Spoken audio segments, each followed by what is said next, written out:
স্বাগত ডিবিসি সংবাদে আপনাদের সাথে আছি আমি ইশরাত জাহান উর্মি। এবারে জানাবো খবরের বিস্তারিত। ৮ থেকে ৯ মাত্রার ভূমিকম্প ঝুঁকিতে রয়েছে বাংলাদেশ। ভয়াবহ এই তথ্য দিয়ে ভূতত্ত্ববিদরা বলছেন, এমন ঘটলে ভয়াবহ পরিস্থিতি হবে রাজধানী ঢাকায়। বুয়েট বলছে, এই মাত্রার ভূমিকম্পে রাজধানীর অর্ধেক ভবনই ক্ষতিগ্রস্ত হবে। আর দুর্যোগ ব্যবস্থাপনা বিশেষজ্ঞরা বলছেন, এমন দুর্যোগের ২০% মোকাবেলার সক্ষমতা নেই বাংলাদেশের। শুক্রবার ভূমিকম্পে কেঁপে ওঠে রাজধানীসহ দেশের বিভিন্ন এলাকা। মিয়ানমারে উৎপত্তি হওয়া এই ভূমিকম্পের মাত্রা ছিল ৫।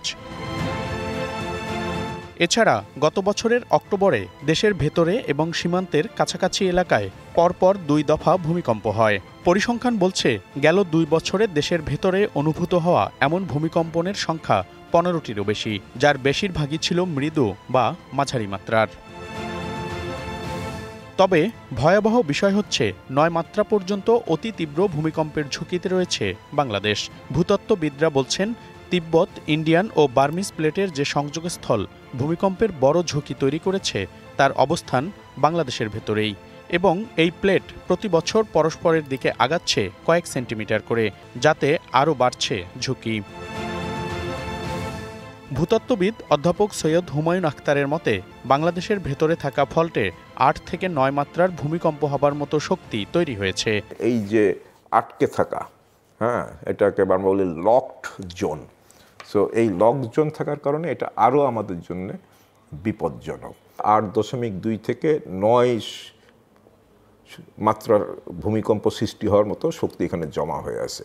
শক্তিটা ধাপে ধাপেও বের হতে পারে, আবার একবারও বের করে দিতে পারে। বুয়েটের গবেষকরা বলছেন, এই ধরনের ভূমিকম্প হলে রাজধানীর প্রায় অর্ধেক ভবনই ক্ষতিগ্রস্ত হবে। 50% মধ্যে 25% হচ্ছে ইমিডিয়েট ভ্যাকেন্ট করে দেওয়ার অবস্থায় ছিল, আর বাকি 25% ছিল হচ্ছে মধ্যম ঝুঁকির মধ্যে। রাফলি বলা যায় যে আমাদের হয়তো 50% বিল্ডিং ভালো, কিন্তু আমরা ক্যাটেগরিক্যালি যেটা বলতে চাই যে রেসিডেন্সিয়াল বিল্ডিংয়ের প্যাটার্ন মে বি ডিফারেন্ট। দুর্যোগ ব্যবস্থাপনা বিশেষজ্ঞরা বলছেন, এমন ভূমিকম্প মোকাবিলায় ২০% ব্যবস্থাপনার সক্ষমতা নেই বাংলাদেশের। যদি মেগা সিটি ঢাকা শহরের কথা যদি বলেন, আমরা অবশ্যই রেড জোনের মধ্যে আছি। এগুলো ডেব্রি তৈরি হবে, আর ডেব্রি তৈরি হলে এই ডেব্রিকে সরানোর জন্য যে আমাদের যে প্রস্তুতি যেটা দরকার, তার 20% সক্ষমতা আমাদের এখন পর্যন্ত আমরা তৈরি করতে পারিনি। বিশেষজ্ঞরা বলছেন, ভূমিকম্প পরবর্তী ক্ষয়ক্ষতি এড়াতে সরকারের দীর্ঘমেয়াদী বিভিন্ন উদ্যোগের পাশাপাশি ভূমিকম্পে করণীয় সম্পর্কেও সবাইকে সচেতন করতে হবে। মনিরুল সোহাগ, ডিবিসি নিউজ, ঢাকা। সড়কে বেড়েই চলেছে দুর্ঘটনা। গেল ২ মাসে সড়কে ঝরেছে প্রায় অন্তত ১৫০০ প্রাণ, যদিও সরকারি হিসেবে এই সংখ্যা অর্ধেকেরও কম। উচ্চ গতির কারণেই যার বেশিরভাগ দুর্ঘটনা। এমন পরিস্থিতিতে গোটা সড়ক ব্যবস্থাপনাকেই ঢেলে সাজানোর পরামর্শ দিচ্ছেন বিশেষজ্ঞরা। ২৭ ডিসেম্বর বেলা ১১টায় মাওয়া এক্সপ্রেসওয়ের ধলেশ্বরী টোল প্লাজায় টোল পরিশোধের জন্য দাঁড়িয়ে থাকা মোটরসাইকেল, মাইক্রোবাস ও প্রাইভেট কারকে ধাক্কা দিয়ে দুমড়ে মুচড়ে দেয় ব্যাপারী পরিবহনের একটি বাস। এতে প্রাইভেট কারের ধাক্কায় একই পরিবারের ৪ জন ও মোটরসাইকেলের ২ আরোহীর মৃত্যু হয়। আহত হয়েছেন আরও ৪ জন। গ্রেফতার করা হয় চালক ও হেলপারকে। এক্সপ্রেসওয়েতে কার, বাস, মিনিবাস, মাইক্রোবাসের সর্বোচ্চ গতি হবে ঘন্টায় ৮০ kilometre. Truck, covered van, mini truck সহ সব ধরনের মালবাহী যানের গতিবেগ সর্বোচ্চ ৫০ কিলোমিটার, আর মোটরসাইকেলের সর্বোচ্চ গতিবেগ ঘন্টায় ৬০ কিলোমিটার। সরকারি পরিসংখ্যানে বাংলাদেশ হাইওয়ে পুলিশ বলছে, গত ২ মাসে ৬৪৬টি সড়ক দুর্ঘটনায় ৪০৪ জন প্রাণ হারানোর মধ্যে নারী ৩২১ জন এবং শিশু ১৬। নিরাপদ সড়ক চাই আন্দোলনের জরিপে বলা হয়েছে, গত ২ মাসে ৮৯২টি সড়ক দুর্ঘটনায় নিহত ৮৭৬ জন এবং আহত হয়েছেন ১,৪৬৮ জন। এদিকে সেভ দ্য রোড সংবাদ সম্মেলনে তুলে ধরেন গত ২ মাসের সড়ক দুর্ঘটনা।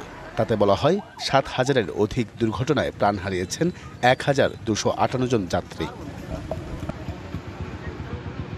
শুধু মাওয়া নয়, দেশের বিভিন্ন স্থানে প্রতিদিন গড়ে ২ থেকে ৩টি সড়ক দুর্ঘটনা ঘটছে, এমন তথ্য বাংলাদেশের যাত্রী কল্যাণ সমিতির। উন্নত বিশ্বে তারা ছোট যানবাহন বন্ধ করেছে, স্মার্ট গণপরিবহন ব্যবস্থার প্রবর্তন করেছে।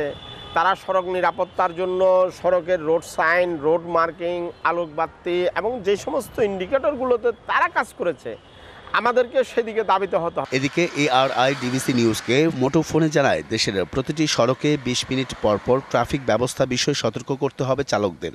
আমূল পরিবর্তন আনতে হবে ব্যবস্থাপনাতেও। কুয়াশার মধ্যে কতটুকু গতিবেগে গাড়ি চালাতে পারবে এরকম কোনো সুস্পষ্ট নির্দেশনা কিন্তু আসলে ড্রাইভারকে দেওয়া হয় না। কোন কোন কারণে তারা ওভার স্পিডটা করে সেটাকে বের করে নিয়ে এসে সেইখানে ঠিক করতে হবে। অ্যাক্সিডেন্ট থেকে যদি রক্ষা পেতে হয় তাহলে অবশ্যই ট্রান্সপোর্ট সেক্টরকে, ট্রান্সপোর্ট সিস্টেমকে একটু ঢেলে সাজাতে হবে। দেশের প্রতিটি মহাসড়কে ট্রেকার বসাতে হবে। এর ফলে বেপরোয়া গতিতে কেউ গাড়ি চালাতে পারবেন না বলে মনে করেন তিনি। এছাড়া ঘন কুয়াশার মধ্যে গাড়ি চালাতে সতর্ক থাকার পরামর্শ বিশেষজ্ঞদের। Ariful Islam, DBC news, Dhaka. কনকনে ঠান্ডায় নাকাল জনজীবন, দেশের বিভিন্ন অঞ্চলে বইছে মৃদু শৈত্যপ্রবাহ। শীতের আরো খবর জানাতে চুয়াডাঙ্গা থেকে যুক্ত হচ্ছেন সহকর্মী কামরুজ্জামান সেলিম। সেলিম, চুয়াডাঙ্গা আজকের পরিস্থিতি কি, কেমন প্রভাব পড়ছে জনজীবনে, আর নির্ময়ের মানুষের দুর্ভোগ কেমন হচ্ছে এই প্রচন্ড শীতে জানাবেন। উর্মি, আজ সকাল 6টায় তাপমাত্রা রেকর্ড করা হয়েছে 12.4 ডিগ্রি সেলসিয়াস, যেটি গতকাল ছিল 10.8 ডিগ্রি সেলসিয়াস।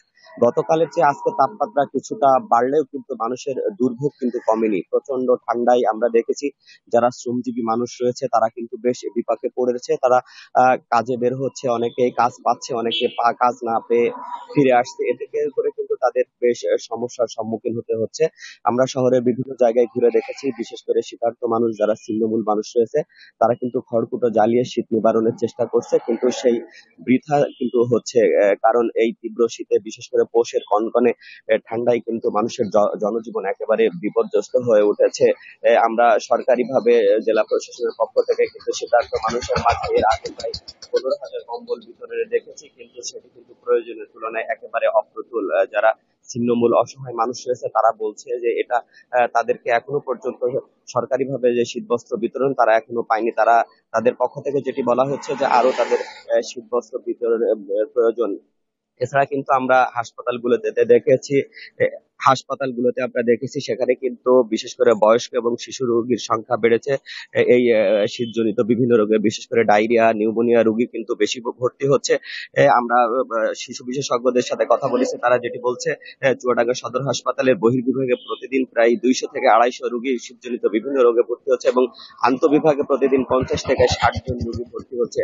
আবু বকরের সাথে কথা বলেছি, আবু বকরের পক্ষ থেকে যেটি আমাদেরকে জানানো হয়েছে যে শীতের যে তাপমাত্রা সেটি কিন্তু আরো যে কয়েকদিন কমে আসবে। তো উর্মি, এই ছিল চুয়াডাঙ্গা থেকে শীতের সর্বশেষ পরিস্থিতি। অনেক ধন্যবাদ আপনাকে কামরুজ্জামান সেলিম।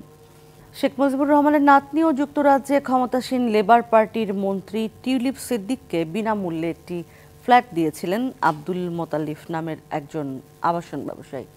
ছাত্র জনতার অভ্যুত্থানে ক্ষমতাচ্যুত প্রধানমন্ত্রী শেখ হাসিনার ঘনিষ্ঠ ব্যক্তিদের সঙ্গে যোগাযোগ রয়েছে ওই ব্যবসায়ীর। বিনামূল্যে ফ্ল্যাট হস্তান্তরের তথ্য উঠে এসেছে যুক্তরাজ্যের ভূমি নিবন্ধন সংক্রান্ত নথিপত্রে।